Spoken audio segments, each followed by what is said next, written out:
All right, and we are live once again. Once again, take two with Valentine Bluffs Cast and crew, John Picos, Tom, and Christy Adams from Nightmare Toys, and also a nice starring role in a sense, a great role in Valentine Bluffs. So, welcome, guys. Welcome.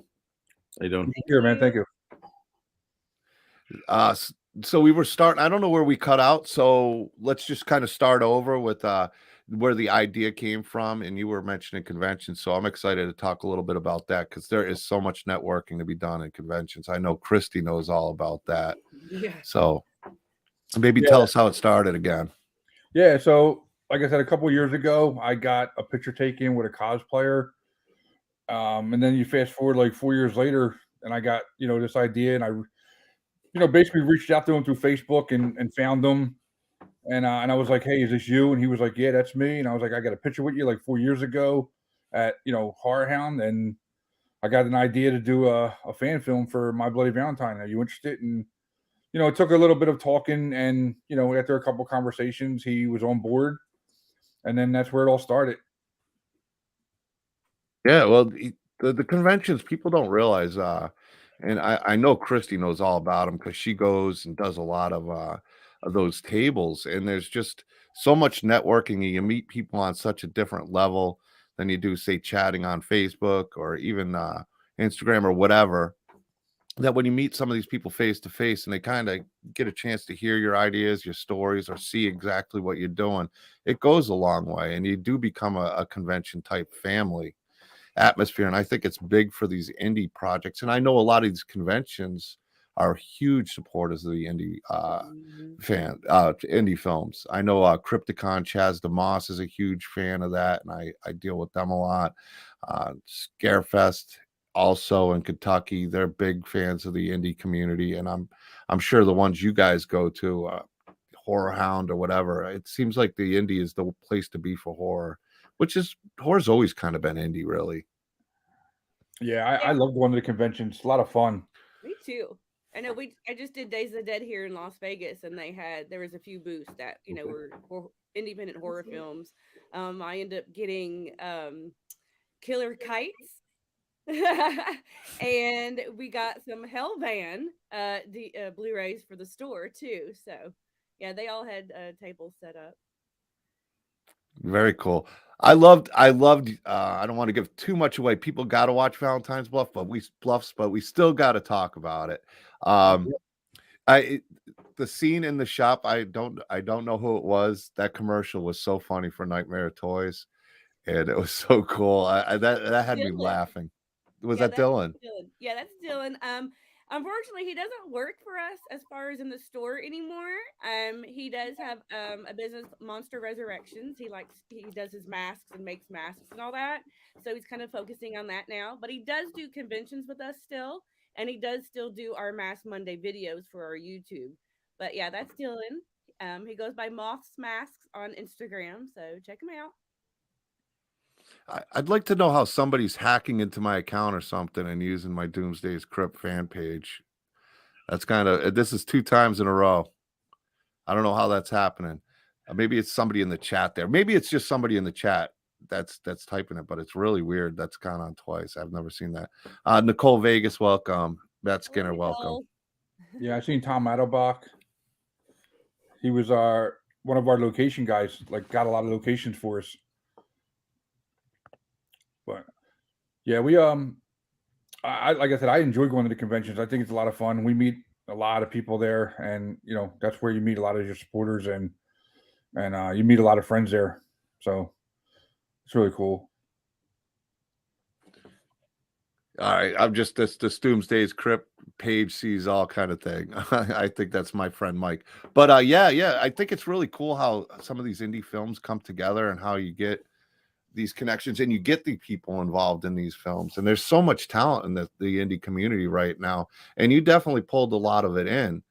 Um, Having Christy with her name, her store, and really what she does for the horror community, to have her um, be in this movie and really help out, and had a great writing, great scenes with it, and got to advertise Nightmare Toys was pretty cool. So, uh, um, the locations I really liked a lot. It couldn't have been easy though. I mean, how hard was it to get this film launched, raise the funds, do what you needed to do to make this happen? Yeah. So again, we didn't really know anything about Kickstarter or Indiegogo or campaigns. It was basically three people: me, my friend Rowan Keller, who was a producer, an actor, and Chuck Ryan was a producer, and he played the miner. And we were the ones that like kind of started it, and it took us like 6 or 7 months to try to figure it out, and put it together. And a lot of like reaching out to people who had campaigns, um, trying to get some advice from them, and seeing what worked and what didn't work, and then seeing like the pros and cons to it. And it was pretty stressful too. It's like, what if you don't raise the money and you only raise half of it? You still have to shoot a movie and deliver these perks. And a lot of people think that like when you raise, this money, that it all goes towards the film, which is not the case. You pay, these Indiegogo fees and, processing fees for every perk. And then you got to get the perks made, and shipping them is so expensive. Usually I would say like, you get like between 50 to 55% of that money that goes towards the film. But as far as like locations, um, we shot a lot of locations near me in Pittston and in the Scranton area. And then, like I said, Tom Adelbach got us some locations. He was a friend of my effects partner. He got us locations out where he lives, in Stewartsville, New Jersey. And then the mine, that was like always the biggest thing. Like we thought that was going to be the hardest location to find. And it literally was 2 phone calls. We got rejected by one place, and I was sitting right next to my partner Rowan when he made the call, and it was just like, "Hey, we're shooting a movie. Can we shoot it in the mine?" And they were like, "Okay, yeah. We usually have like documentaries here." And we're like, "Well, we're shooting a horror film. Would that affect it anyway?" And they're like, "No." And we came up with the price, and it was like done. We couldn't, turn that down no matter what. Like it was just really cool to go there, and it was real. Like it was the real deal. Like you get in there, it was like that day we shot there. The first day we shot there, it was like 85 degrees. And you walk into the door and it's like 35, 40 degrees, and it's like wet, and it's, it would rained a couple of days before that. So it was just, it was cool, but it was like really not fun to be down there for a long time. But it was you did a great job on that location and securing a mine like that, and it definitely set the tone for the peak of the movie, which is the most important location you needed, was that mine. And you were lucky, not lucky enough, but that it happened. I think visually it looked really good. I thought there was a lot of excitement in the mine, and it was kind of like when we got there, I was like, "Here we go, here we go," Yeah. and it was I a lot felt of the fun. same when I walked. I was like, hell yeah, this is great. I love Yeah. that you got the mind in there. It's really awesome. Yeah. It definitely adds a lot of like production value to the film. Yeah. And you've had massive support too. I know you have the Valentine Bluffs t-shirts available right now, and I know I don't want to say because I know it's one of two. Who's making is it? So when we first started doing it, it was really meant to be like a short film with a group of friends of ours. And then Nightmare Toys came on as a sponsor. I think like, I don't know, I don't want to say this and be wrong, but I think we're like the only fan film that got sponsors. Like we reached out to Fright Rags, That's who it and, was. and they made our shirts for us. And then Nightmare Toys came on, and they were awesome, Philip and Christy. Um, and it was like just snowballing, and it snowballed so fast. It was like in a matter of like a month, we're like, wow, we have something much bigger than we were planning on doing. Um, and then I actually turned the script into a feature length film. So it Because was initially ready to be what, a 30-minute short, it was 20-minute it was short. like the first draft I did was like 15 or 20 pages, so it would have been like 15 or 20-minute film. And then Well, once we got it like going, and the story started adding more and more, and the more money we were raising, the more that we could add it in there. And to make it a feature length, because the second or third draft came in at like 45, 50 minutes, so it would have been like a short feature film, put it that way.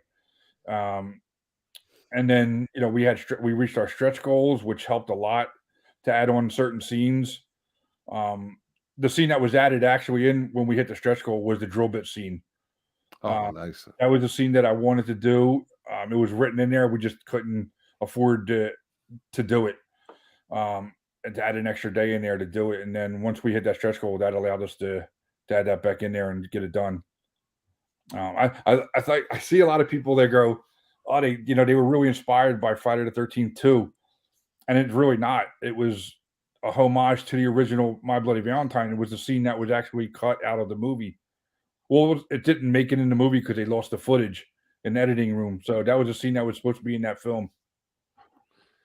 Well, with the script you had, and there are twists to it.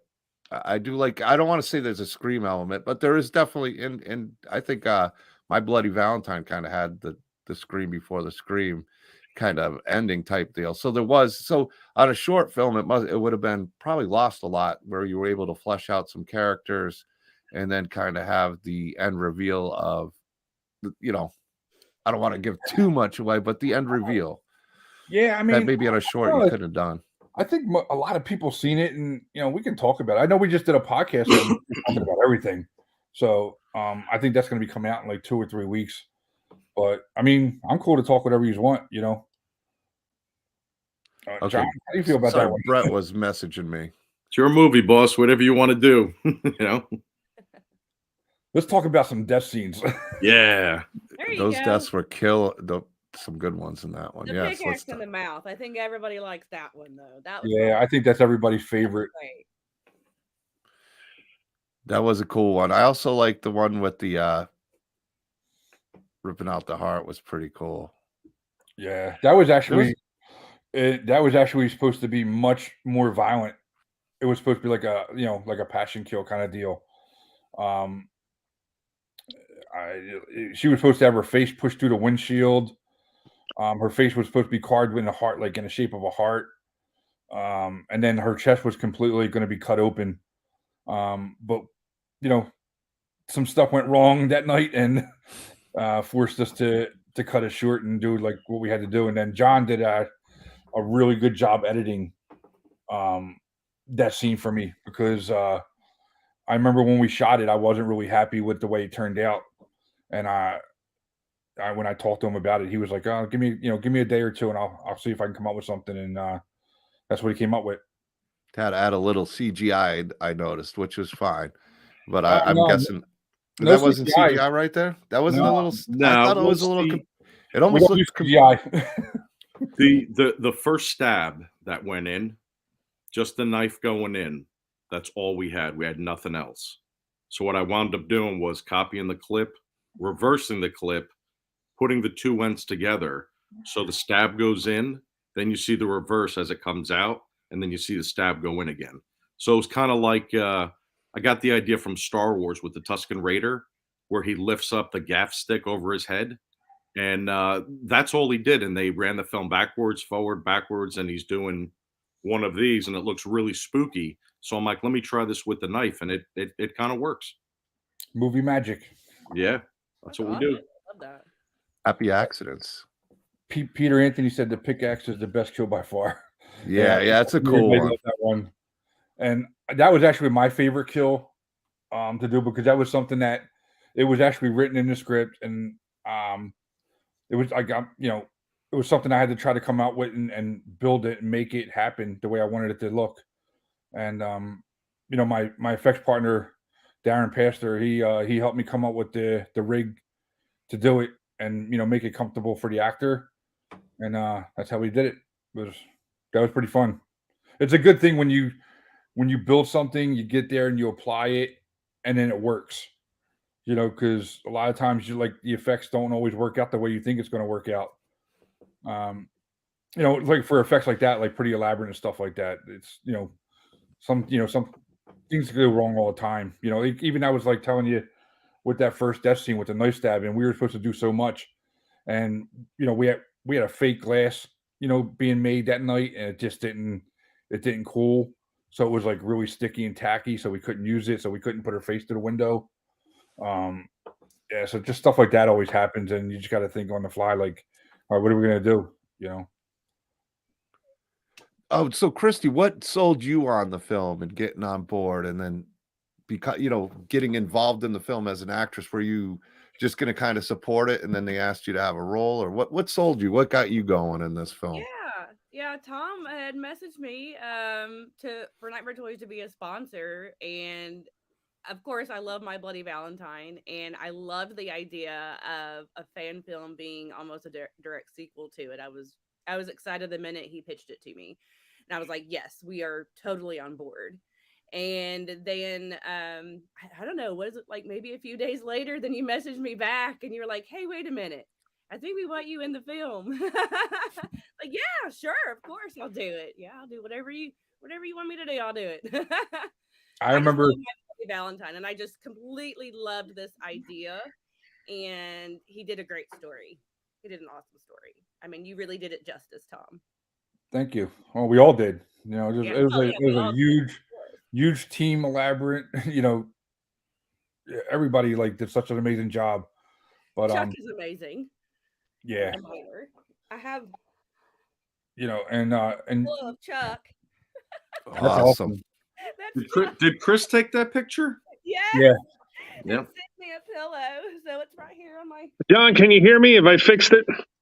I can hear you. Can you hear us?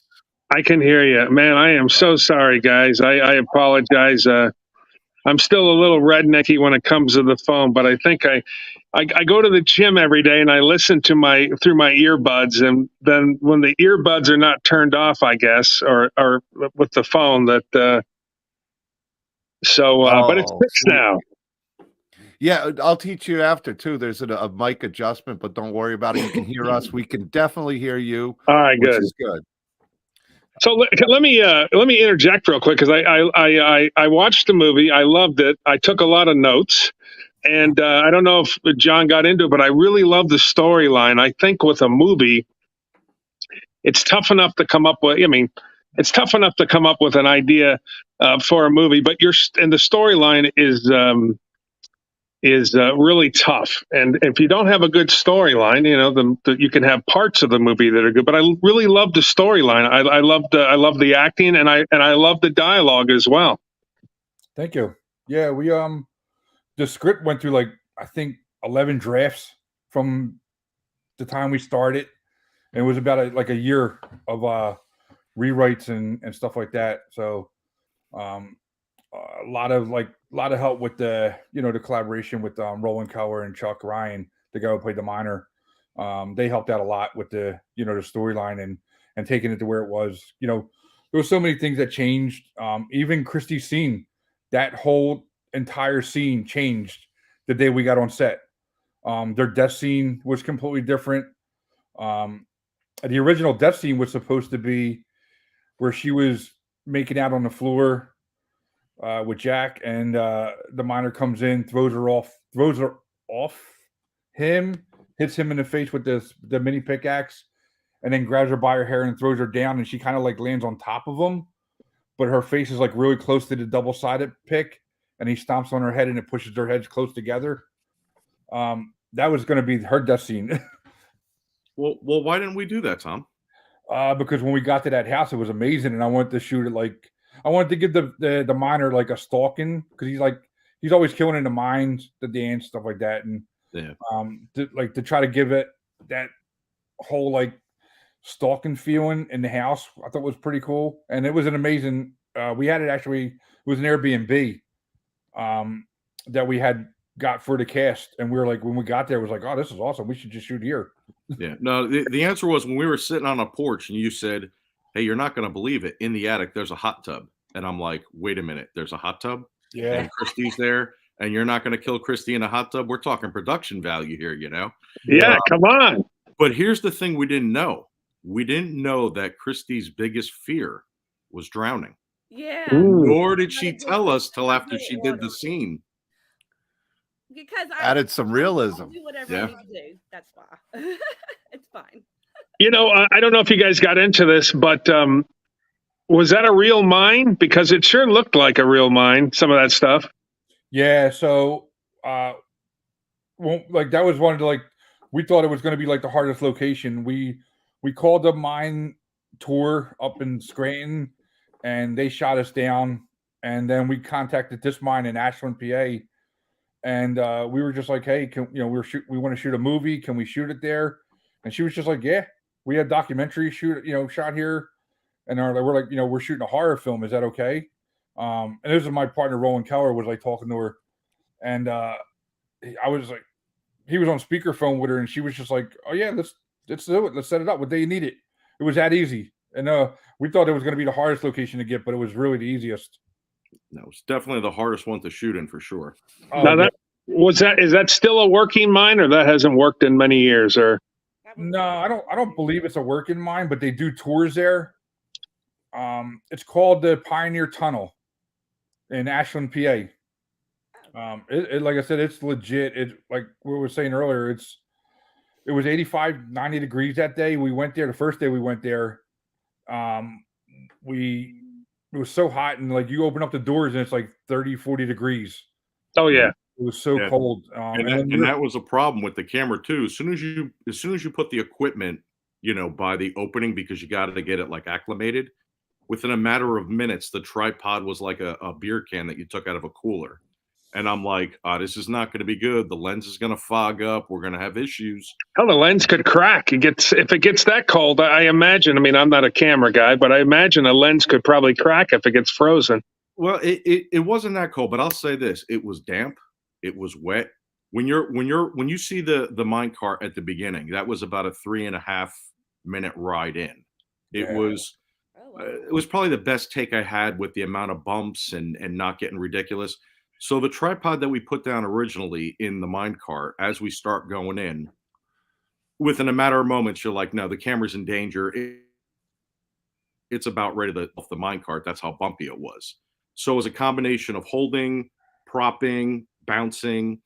And by the time the mine cart ended, one of the legs of the tripod snapped off from all the bouncing. So we're like, wow, this is going to be, rough going all the way through. I packed very light the first day, didn't know what we were going to be in store for. And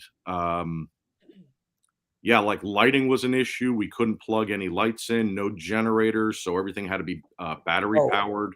And our sound guy canceled out at midnight the night before. Yeah. So and this is the first day of shooting, which is always the hardest for everybody and the hardest location. But honestly, once the camera was rolling, for me anyway, I'm like, man, we're really doing this. This is going to be absolutely amazing, So, I mean, you guys saw the movie, so you saw the footage I saw. But, one eye is looking through, the other is taking a look at everything, and you're just like, I can't believe we're doing this, man. We're actually making Valentine Bluff a fan film. Like, this is great. Yeah, now I don't know if John asked you guys, but I mean, Mike, there's a lot of, fan films are I want to say a hot deal right now. A lot of people doing the fan films. I've been a part of a couple. Why My Bloody Valentine? I mean, I love the movie, the original movie. I even loved the remake. I had a very close friend who was a stunt guy, Chris Carnell, who's not with us anymore, who was played the miner in My Bloody Valentine 3D. Mm-hmm. So I remember when he did that, I went back and revisited all the films.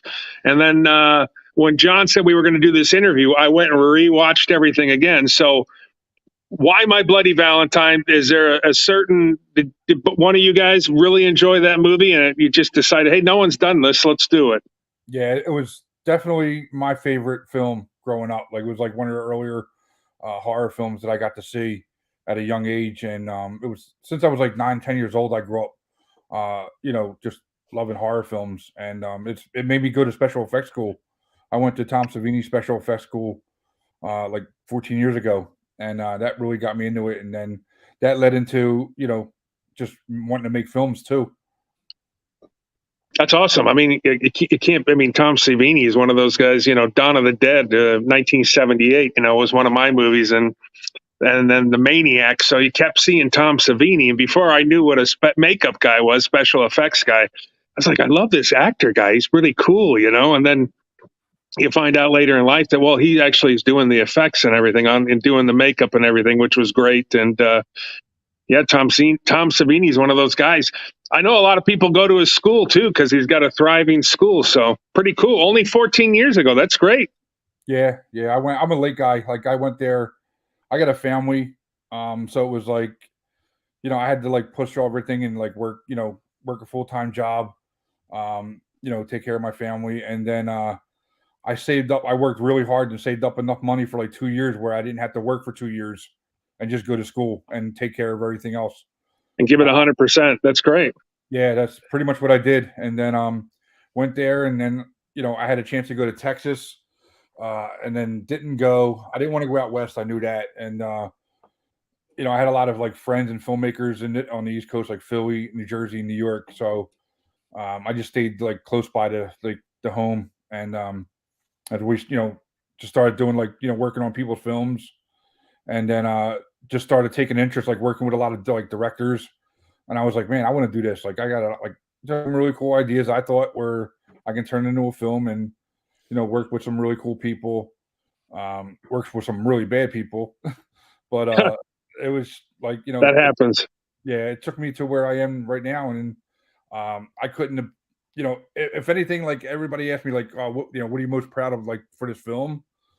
And I always say the cast and crew that I put together. Like it is by far the biggest and best like cast and crew I ever worked with. It was like one big giant, and like you hear this a lot in the industry. It's like, oh, we're family, and that's not always the case. I work with directors where you're like, they're like, oh, we're family, and then you ask them for footage, and they're like, no, like what happened to that family thing, But this was like truly, like I was truly blessed to work with this group, and a lot of problems happened throughout this whole entire shoot from 3 years ago. One of the hardest things was we got together before John came on. We got together and we shot a teaser concept, and COVID hit that set, and 10 people tested positive for it. And a week later, I got really sick and got rushed to the hospital in an ambulance. And I woke up like a month later from a coma, being on life support. And that was really hard. And then, that everything got put off hold, and then I had to like go through that for like a month and a half. And then I had to go to a rehabilitation because I couldn't walk again. So I had to like learn how to walk, learn how to do everything. And I remember like, talking to Chuck and Roland, my producers and the minor. And I was just like, I don't want to do it, and, they were like, okay, we're just going to work with you, and whatever you want to do, we're going to do it. And it took me a little bit of time, talking to my family. And then they were just like, you really should do this. Like you put a lot of effort into it so far. And they kind of like me, got me. I was really nervous about doing it because I was nervous about being on set. And then I couldn't sculpt anymore. Like I couldn't use my hands the way I could. So it took me like 3 or 4 months to like get back into sculpting and making the prosthetics and stuff like that. So it was difficult, and then I got to the point where I was like, okay, we're ready to go. And then, we got a whole crew on, like we found this one group that had a camera operator, lighting, sound, and just pretty much a whole group. And, we had a contract worked out with them. And then they just seen the campaign starting to like be successful, and then they demanded more money, and we were like, no, that doesn't how this work, So eventually we split with them, and then I knew John from a while back, and I asked him, and he was like, yeah, I'm in. I told him the story that I had, and he was came through like so big, and then he came on as the DP, and then that was great. We were off and running. And I also want to say, the cast. You were just talking about how it's family. That the cast was great. Lloyd Kaufman was so good and so fun in this movie. You start to think and go, man, God, more people should put him in their movies. The guy was great. You had of course, Christy was great. I mean, you had the acting was good, and I think on on a lower budget film, sometimes it's tough to find really people that first of all buy into your idea and your vision, and then to get them to give it 100% is another whole nother thing. But the acting was great. Lloyd was great. Christy was great. I loved everything. I do have one gripe that I wanted to get out, so don't hate me. No, I'm all for it. 35 minutes. I was waiting for some kills. 35. Now listen, I was like, I'm like, man, I wish I had this guy's phone right now. I'm going to call you up. However, as I said, the storyline was great. The acting was good, so it didn't bother me as much. And then when the killing started happening, John, there was a lot of killing, which was good. Yes, there was. And Brandon Griffiths brought up Lloyd Kaufman. He runs Scarefest in Kentucky, so I want to give him a shout out because it was one of my favorite shows I've been to. He brought Lloyd Kaufman in.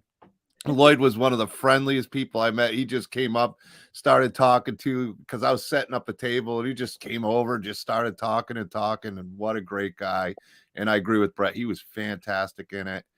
And since Brandon Griffith is here, got to give that big shout out to Scarefest, Kentucky. I cannot wait till October. We're going to be bringing a killer table to that event.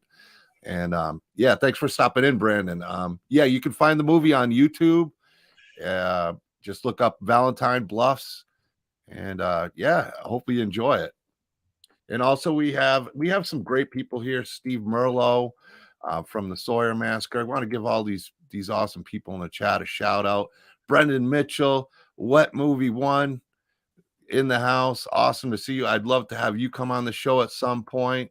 One of the great YouTubers and collectors. Peter Anthony's here. Nicole Vegas. We got some great ones in here. Jordan Duforic, mask maker. DeForest. Sorry, I keep saying Duforic. Who makes Huskins, Matt Skinner, Michael Toth. We got some great ones in here. We got a lot of people in here. Cool. So what do you think? So what do you guys think is going to be your next thing? I mean, what do you think you'll do another? Is there another fan film out there? Do you think you're going to go with an original, or what is the plan for you? So right now we're actually in pre-production for an anthology called The Sick and Twisted Tales. And it's like 4 short films in the one, like kind of like Creepshow style, Twilight Zone. Kind of like that film. That's where we're like working on right now. So, but just enjoying just everybody being positive and taking all the feedback from this film. It's pretty fun to sit back and like knowing that like all the hardships that we went through, and getting it done, like seeing people enjoy it. That's like the biggest thing for us. Now, did you already come across and tell people how you got that young, beautiful lady right there, that entrepreneur? How do you got her involved in this? Yeah. So I think it was Chuck that knew you, Christy. Yeah. Me and Chuck has known each other for a while, and I had already met him at conventions and stuff beforehand. Yeah. So I know Chuck Ryan, our miner, he reached out to her and got her on as a sponsor. And then like a couple of days later, we reached out to her and we're like, hey, would you want to be in the movie? And I remember calling her the one day, and I was so nervous to talk to her because I was like, I wanted to talk to her about like a sexual scene, like kissing and stuff like that. And I was like, oh man, how do I ask this girl? I don't even know her. Like to do like a bunch of sexual stuff to this guy. And the guy's supposed to come off as just like, I'm gonna show her some stuff. And then when she gets him at his house, like her house, he didn't really know what to do. He couldn't handle her, so it was that whole like flip around, like that. So it was pretty fun, like to try to ask her. And she's like, you know what? Don't even worry about it. I got it. It was fun. It was totally fun. It was totally professional. Everybody was fantastic. I loved every moment of it. I do know a lot of people feedback with my kill. A lot of people were saying that it was reminiscent to Halloween 2. I don't know if that was anything in your psyche to no, but that's what everybody's comparing it to. Yeah, again, it was more of a homage. Everything was pretty much a homage to the original My Bloody Valentine. Right. That kill came off of like, again, it was changed, too. So it was like when we had the hot tub, but it was more like in the original film with the guy getting put in the hot dogs, the bucket of hot dogs on the stove and being drowned. Right. So it was like that, And everybody's going Halloween 2 with it, but hey, I'll take it. Hey, I can go with the Halloween 2. I love that scene. It's actually my favorite scene in the movie. Well, everybody really liked the glasses at the bottom of the tub for the last shot. Everybody loved that last shot, so that was a good idea. Yeah, that's a very very Hitchcockish. It was a nice touch with the glasses at the bottom of the thing. I mean, listen, it's tough enough to do a movie. Now throw in COVID and throw in all this stuff, and then throwing in, as you guys experience, having crew come in and then crew leave, and then having people ask for money. A lot of people don't see that, and that's why me and John do our podcast here, and we talk about this stuff because people don't understand. They think, okay, you got money, you raise money on the Indiegogo, or you have a rich grandfather, and you just go make a movie, and it's so far from that. Yeah. That people don't understand. You're never going to do a movie, whether it's I've done movies that cost $100 million. I've done movies that cost $10,000, and you are never going to have a movie, whether it's very expensive or little, that doesn't have issues. So to get through that, especially how sick you got and with all the issues you guys had, is kudos to you guys. And then and whoever, I don't know who did the editing, but they did a really good job as well. So kudos to the editor, John, right there, our camera guy. He came on as there, and that was another thing too. We had an editor. Like we had an editor from the very beginning, and I wasn't really happy what he was giving me, and then it took like 6 months to get like that point, and was like, I wasn't really happy with it. So I talked to John, and I was like, hey, I know you can edit it. You can edit. So I was like, would you want to come on and try it? All right, let me stop you right there. Yeah. I did have one caveat. I said, if I'm going to do this, it's going to be a lot of late nights. You're going to be there with me. And to Tom's credit, he was. So we did a Zoom as I was editing. We'd look at the footage, I would edit, and it was a lengthy process. But in that process, I got to know Tom better. I knew what he was looking for, what he wanted. That's great. And like we had such a good connection. He had a clear vision. I had the technical thing, back and forth.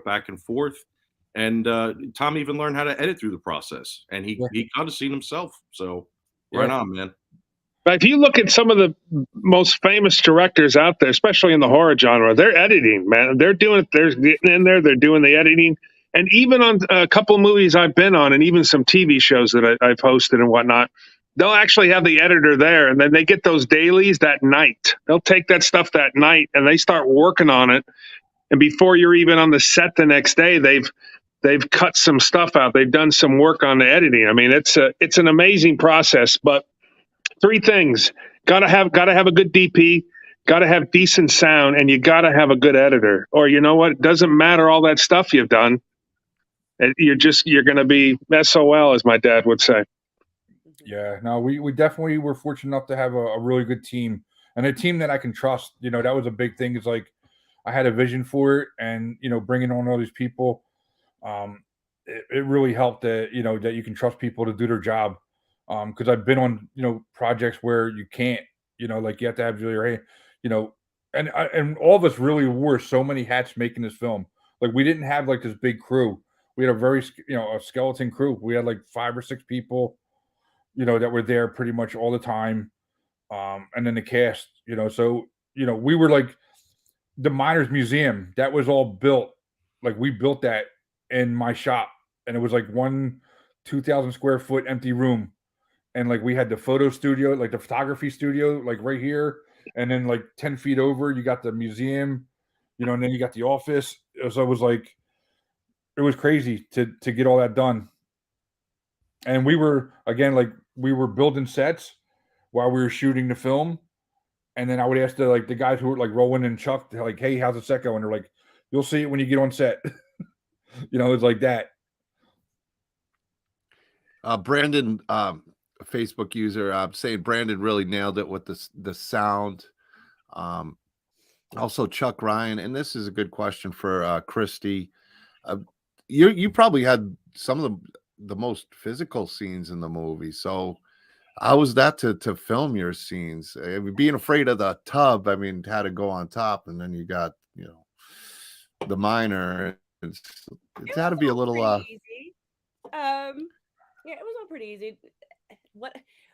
I guess the running around was probably the hardest because then it was like really late at night, and I know we were all tired. But I liked going up the stairs, um, and I didn't mind the water. I mean, I'm the type of person, whatever I got to do to get the job done, I'm gonna do it. I'm not gonna whine about it or say no, I can't do that or whatever. I want to get the job done and make everybody happy. So it was all good. I know all your male fans were so, disappointed seeing you have to run around like that. It was just such a shame. Yeah, they're devastated. You know, it's crazy. So I just met Christy. I was up in actually I met her at Krypt IECon, I believe. Right, and then Tom's. And then Tom Devlin's Monster Museum up in Boulder. Okay. And then Tom Devlin's a great guy. So and then we're sitting there and John's like, "Hey, you got to watch this movie. We're doing an interview with these guys." I'm like, "Great." And then I'm watching. I'm like, "Why do I know that busty girl that's sitting at the bar? I mean, I know this woman from somewhere." And then I'm like, "Oh man, I ran into her the last like 3 weekends in a row." So, yeah, it was good. You guys did a really good job, and I'm excited to see what's next for you. So with I think the response has been good. Have you guys been getting some people, that say, "Hey, we may want to see what you're doing next, may want to invest, may want to come on board"? Have you been getting any people who want to throw their name in the hats to be associated with you for your next project? No, I haven't seen anything like that. I mean, but I'm all like willing to take some more people on. Yeah, but it's been nothing like, we've seen a few negative comments, but nothing that stands out more than the positive stuff, and that's the biggest thing, is like that we our goal was always to try to give everybody something that we've been wanting for so long as a fan of the movie. Everybody's been wanting a sequel to the film. And we've always talked about that, was like, wow, like, maybe we can spark up enough,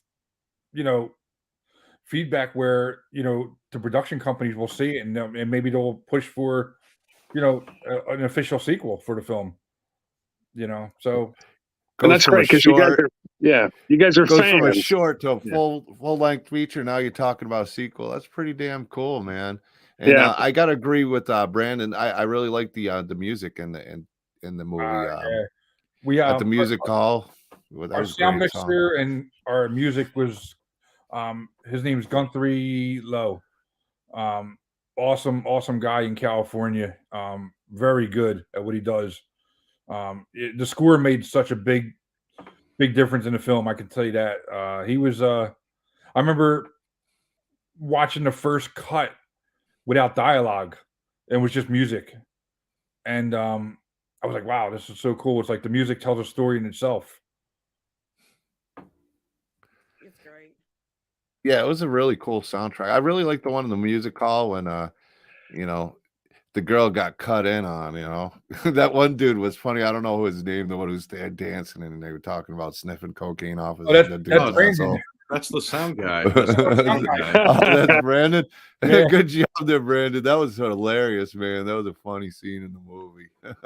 Your miners, the costume too was really good. Was it tough to come up with a good costume, or did you look at the original movie and maybe the 3D and go, okay, we can figure this out? Or because I really loved the outfit. I mean, no, so that's basically how it all started. Like I was telling you earlier, before you got on, I had an idea for like the story, but like 4 years before that, I got a picture taken with a cosplayer up in Cincinnati in Horror Hound. And I just remembered that, I went through my pictures and I was like looking at it and I was like, man, this guy would pull it off. If he can act, he can do it, So I just started like trying to find out who this person was. And one guy was like, hey, you should just check out this guy, Chuck Ryan. And I found him on social media. I messaged him, didn't know who this guy was. And I was like, hey man, like I'm interested in doing a fan film, would you want to do it? And he was that's awesome. And his costume was so detailed. That's how I remember him. Like just being an artist, I was always like, I'm very big into all like the details. So I was like, man, I love your costume, and I think we can do something really cool. And I gotta say, like, I remember talking to him on the phone, and then getting off the phone with him and telling my wife, I don't think he was interested. He didn't sound like he was excited. And then I found out like months later, he was like, I was just playing it cool. I was really excited. Yeah, and I can tell you something. I know firsthand how tough it is to throw on an outfit and go and be physical. It's one of those things, especially if you can't, when you have stuff in front of you, if you can't see really well, it makes fight scenes and makes even movement a little tough. So he did a really good job. So Chuck, if you're listening, you did good, buddy. He did. Yeah, he was awesome. Excellent. And here's something crazy about Chuck. He came on as the miner, but he came on as a producer because he was helping so much, like getting the sponsors and helping with the script. You know, is like taking his ideas and putting it in there. That he became a producer on the film. And I've worked with so many producers, and you know, you would never know that this guy's never been on a film set before. He did so much, and then when you asked him to do something, he just like went way beyond what you asked him and delivered something much more. You know, so you know, he came on set, he was, you know, building sets. And he lives like in Wisconsin, and we're shooting in Pennsylvania. You know, so he drove up here to like the first time, and it was just crazy, you know. So like everything that he's done for the film and helping with the, you know, basically like building the campaign. You know, like I said, these guys were amazing, you know, and I always say like I wouldn't be able to do the film without, you know, the cast and crew. Kudos to those guys. It was great. So Christy, you flew all the way out there, eh, to just be in that movie. No, we're not going to talk about it. All right. I drove Oh, you drove? 3 days. Yes, sir. Yeah, she doesn't fly. I'm not big on flying. Wow. So Scarier we than drove drowning, for huh? 3 days. Wow. Well, we're from Alabama, and we already kind of had plans to go back to Alabama to check on some stuff. So we drove the 3 days to Pennsylvania, did all that there, drove down to Alabama, did stuff there, and then drove back here to Vegas. So that was a long trip. Yes. Oh, look, Chuck Ryan's in there, says, thanks, everyone. I'm truly humbled to be a part of the film. We had an amazing cast and crew. Yeah, Chuck. Hey, Chuck, don't be dressing up as Leatherface now when you're doing some cosplay. I don't need any competition. So did such a good job on that. Don't be taking any other gigs, please. There's something Chainsaw funny for you, Wars. Brett. When we first started talking about doing the fan film, that was another choice that we were talking about at one time, because I had access to a meat house. Oh. And we like, and you know, I was like, yeah, a Texas Chainsaw Massacre fan film would be pretty cool.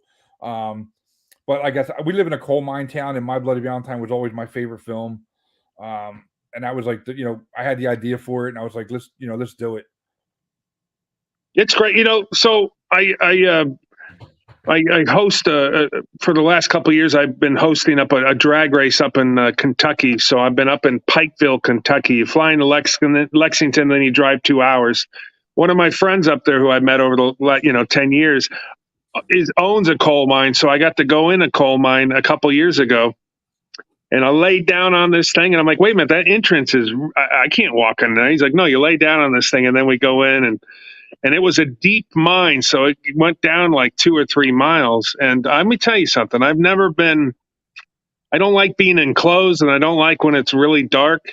And to be in a mine like that, where you're down, and there's only 1 or 2 places where I could actually stand up, you know, and I'm almost 6'5". So I got to tell you, man, these guys got balls of steel, because that is and it's dark, right? You got your lights on and everything else, and there's some lights across the wall. And I asked him, I said, hey, what happens if the lights go out? He says, you walk over to the wall, there's going to be a line up there, and you just follow it up, you know, as far as, you know. And I'm like, well, we're 3 miles down. I'm like, okay. I never would have been a good miner, but I give those guys all the credit in the world. So yeah, it's such a dangerous job too. You know, where I live in Pittston, it's very known for this. There's a story where there was a mine explosion here, so many years back, and like so many people died in that. And I know there's a memorial like a mile away from me, for where that's at. And you know, you just hear all the stories from the people. I've only been up here for maybe 10 years, 11 years, and you know, just hearing the stories about it, it's pretty crazy. Miss Bradford, actress Angel Bradford, who's actually in a movie with you that's coming up. She's in a movie with Beatrice that's coming up. And I even got her one of her screen used outfits is saying she cannot wait to see you at Fear Fest, Brett. Yeah, I'm excited. We'll be at the Carolinas for Fear Fest, so that'll be awesome. And then coming up, maybe we'll see you guys. I mean, hopefully if you can make your way out, we'll be at Horror Hound Weekend. So if you guys are around, please, if you can, come on by and say howdy. Yeah, it's, there's a lot of stuff going, that was The Evil 3, which we filmed, which is a fan film, where you have Michael Myers, Jason, and Leatherface in the same movie. So, yeah, that was fun, and got to work. And then I did The Grind with Mrs. Bradford there. So, yeah, things are cool, man. Things are popping. A lot of good stuff. There's a lot of good. We're getting a lot of good directors and filmmakers on our show here, and then we get to let the world, know that there's some movies and stuff out there to go see. So, if the folks don't know, Valentine's Bluff, like we said, you can get it on YouTube. I have a nice streaming thing, so I got to watch it on my big screen, which was even better. And yeah, kudos to you guys. Like I said, just on the next film, please, I need a murder within 10 minutes. That's all I'm asking. Just give me one or two in the first 10 minutes, and I won't gripe. Let the slaughter begin. That was the reason why we did the cold opening, because we were always like, man, we're telling a story, we're building characters. Yeah. And that's very big for me. It's like, even like when I watch horror films, just being like a horror fan, it's just like, if I don't care about the characters, I don't really care. Then it's not a good movie for me. So I wanted to try to make it like the characters are either likable or you hate them. Like no, you did a great job. You gotta, if you don't have good character development, like you just said. I mean, I have Tubi, I have all these streaming channels, and I'll get in there and I'll start watching movies, and within 10, 15 minutes, I'm done, and I turn it off, and then I'll watch another one. And then if it's not good and I don't get a good character development, I'm turning it off. If I don't feel for the characters, if I'm not vested in them, whether I hate them, whether I think they're a prick, or whether they're, I really like them, like Christie's character. If I don't like them, then I'm going to turn it off. So that's why I'm not so worried about the amount of killings he had and when they came into the movie, because your character development was good and the storyline was good. Thank you. Yeah, and that was, like I said, we tried to do like that cold opening just so you can see the miner. Yeah, you get a feel for the mine, right from the very beginning, and then we knew like it was going to be like 30 minutes before you see the miner again. But I know once we did it, the kills were just going to come fast. That was a big thing. It's like, yeah, keep them coming fast, and don't stop. Get them, make them more violent as we go along. What was the kill count? Oh my goodness! What was that? That's a good question. Matt Skinner. Matt Skinner knows. I know. Matt Skinner knows. So Matt Skinner, give us the kill count in the movie. He's in the chat room. So who knows? I because it changed like a couple times. So we have one. Like 7? Help me out, guys. 7 maybe? I'm thinking 9. There's more than 7. I know that. I think we're hitting. Skinner's counted 13 on and off screen. Oh, okay. Well, there you go. You guys are all wrong. 13 and an off screen. Jennifer Rosbold says 11. Matt Skinner says I counted 13 and off. Oh my God. Hold on. I got to think now. 14 if you count the intro. Maybe we should have like a some sort of winner who can guess the right amount of kills here and do some sort of giveaway. But you have the editor there. He can go back in and put a couple of kills in, and we might not even seen. It's true. They may have hit the chopping block, the floor, and we don't even know about it. There was actually something stupid that we filmed that was going to be for a promo. It was always meant to be a joke. It was Roland's idea, and him and Liz got together and they put on this little thing where one of the characters comes out of the door and goes, "It's real, the miner's here," and everybody just starts running in the dance hall, and the miner comes out, and I'm like, you know what? I could always put it in the movie and just kill everybody in the mine hall. Maybe we'll save it for the sequel. Yeah, well, that was making notes. That made notes of all the times that people got killed. Yeah. So Jennifer saying maybe 12. I think they're going to have a battle royal to figure out the number. But I'm going to go with Matt because I know what a big fan he is of Valentine Bluffs. He's been sharing it everywhere. And it's guys like Matt that really help these indie movies. He's one of the best out there. Sharon, one of the best dads out there to his son Charlie. So, you know, big props to you, Matt Skinner. Always appreciate you in the chat and contributing everything you do to the indie community. So thank you. Jennifer, you're gonna have to argue with Matt. I gotta take a side. He recommended the cast come on from Valentine and crew and the director writer to come on. So I gotta take his side. But you know, 11, 12, there was a lot of kills. There were some really, really cool ones, a lot of fun ones to watch. So I was sold once the killing started happening. Let the bodies hit the floor, you know? So may we see a sequel? Could there? I mean, you left it open, I believe. I mean, we could see a sequel, couldn't we? Wow, man, I don't know. It's. I'll just say this: it's really hard to dedicate your life for 2 to 3 years without knowing that you're going to make a film where you're not making anything off of it. Sure.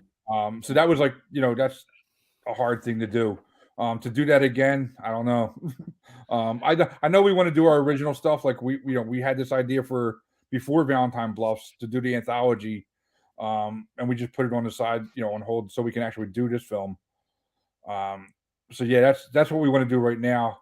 And I don't know, who knows? Maybe someone will come up with a fan film for this film. Yeah, hey, I was going to say, I mean, as a writer, I mean, I think fan films are a great way to launch, and I can understand a writer, director like yourself saying it was fun doing this fan film. It was a lot of work to get to it, but now I want to show an original idea because now you got some built that reputation with what you can do with a fan film like with the Valentine Bluffs. Now I'd love to see something original by you. I like that with a lot of these indie people. It's great to see what they can with an established franchise or character, but then see what they can do with their own original idea. And I know for campaigns and crowdfunding, that's a real important part to being able to do an original, because that's one of the harder ones to do. You say a My Bloody Valentine or a Halloween or a Friday 13th, people are going to want to watch it right off the bat. Mm-hmm. But to do the original, you gotta kind of market. So I think the fan films to start off with are great for any filmmaker. I mean, whether it's a short or a full length movie, I can understand and respect the people that do go in that direction. And then whether they do another one of a sequel, like I loved Vengeance 1 and 2 by Jason Brooks, Roseblood, and Roseblood 2 is going to be coming out, which I love. I think they're doing a fantastic job. I know you guys are on Peter Anthony's tomorrow live stream, and that's going to be a fun one. Peter's awesome. But yeah, I get that. I get that from a filmmaker. I think if I ever did a film and I started off with the fan film, the next one I'd want to do would be original and let people see what I can do on top of not only just a fan film sequel. Yeah, go ahead. I've done short films before. I made a film called Hunting for Justice. It did pretty well in the film festival circuit, won all kinds of awards. This is my first feature length film. So you know, and I don't know, like I was so nervous about like what people were going to think. And usually, like if you make your own film, you're like, you know, you're making a film for you. This one I was making a film that I wanted to see, but I was also making a film that I felt everybody wanted to see. You know, I don't know if that make any sense, but it makes perfect sense. No, listen, everybody here is fans of the genre, right? So that's why when you talk about it, you're very passionate about it. I mean, I wanted to be an actor because I watched Night of the Living Dead 1967, or I was born in 67, but when I watched it as a young kid, I was like, oh my gosh, I was such a big fan that when I realized I think I could do that stuff, I became an actor because I wanted to be in horror movies. You know, I mean, that was the whole thing. So you're a fan of the genre. You're making something that's you're passionate about, and that's the whole ball game. And that's it comes across, and it comes across in the movie as well. So you guys did a good job. And like John says, I'm excited to see what's next. I'm even more excited if you put me in what's next. I'm just throwing it out there. Awesome. Yeah, I will drive with the young lady. You crazy? Oh, she can pick me up in Los Angeles, and then we'll drive out together as long as my wife is okay with it. No, that'd be a road trip. That'd be a road trip to document. Yeah, that would definitely be a road trip. But we're Yeah. at an hour, guys. I've had such a great time with all you. I'm glad you were able to get everything kind of worked out on your end, Brett, because Thank you, it's not easy doing Shooting the Shiz with DK and no Schwag. man. So Sorry, buddy. I'm glad you were able to make it. At least you figured out the problems. Guys, John, Tom, Christy, thank you guys so much for coming on and talking about the film. It's been so much fun. And all you guys in the chat just rock. Real Appreciate quick. all the interaction. Oh, go ahead, Brett. Well, Tom and John, what do you guys got coming up? Anything where the people can come see you? Any podcasts? Anything going on? I'm doing a podcast tomorrow for Peter Anthony's podcast. Cool. I know we have a couple of podcasts lined up. Not sure what they are. Like my partner Roland's actually been taking care of that because it's like dealing with like so many people, and I'm actually not on social media a lot. I try to stay off social media, honestly. Smart. You're smart. He's smart. Yeah. But John, you got anything coming up? You're going to be DP in anything? Yeah, I'm going to help Tom with his next film. Maybe Okay. I'll help Christy with her next film. Maybe I'll help you with your next film. I'm available, guys. Reach out to me. Let's do it. All right. And then Christy, what do you got coming up? I know I'm going to be hanging out with you April Fools. Yep, you're going to be coming over to the store and the restaurant for April Fool's Day. I've got a lot going on. Nightmare Toys is always going to conventions and stuff. We've got our podcast, Nightmare Podcast, which is on the Nightmare Toys YouTube channel. I do my live with Christy every Wednesday. And then I also have another movie coming out as well. I did a movie with Tom Devlin. He wrote and directed, and it's called Nameless. And That's you'll cool. see a lot of me in that movie. All right. And John, you always got something going on. Oh, me? Oh, boy. Let's see. Tomorrow I'll be on Tomorrow. Have Cheetah Will View. Me and Brett will be on tomorrow. I don't think Beatrice can make it, unfortunately, because she thought it was tonight. And that's kind of my fault because I've had 2 today, 2 podcasts today, 2 tomorrow, and 1 Sunday. And I think I mixed up Friday and Saturday. It's my fault. But me and Brett will be on Patrick's show, Have Cheetah Will View. We'll be talking about DK and the Schwag, our podcast, as you see tonight. And then Saturday night, I got Michael McGlynn on, and he's going to be talking about his new film with the director. And I'm going off the top of my head. I'm exhausted. And then I got Doug Post coming on the following day. He came on and did a little announcement about his film. It's, oh my God, I cannot remember the name of the film. It's going to be posted. My brain's too tired to think, but I do have 3 podcasts, 1 on 1 and 2 of my own. So 10:30 p.m. Eastern Standard Time, 9:30 Central Time. I'll be live. Check us out. And on Patrick's, I'll be live. I want to say 7 p.m. Eastern Standard Time. It's 7 p.m. Eastern Standard Time. Yeah. So Well, check guys, that out. And yeah. check them out tomorrow on Peter Anthony's channel. It's going to be a fun live stream. I'll be there too. All right. We appreciate all you guys coming on. Sorry about the little hiccups in the beginning, but, we're still learning. But we appreciate you guys coming on. Good job. Can't wait to see what you got next. John, get some sleep. I'll see you tomorrow. Thank you. Peace out, Thanks, guys. Take care, guys. Bye.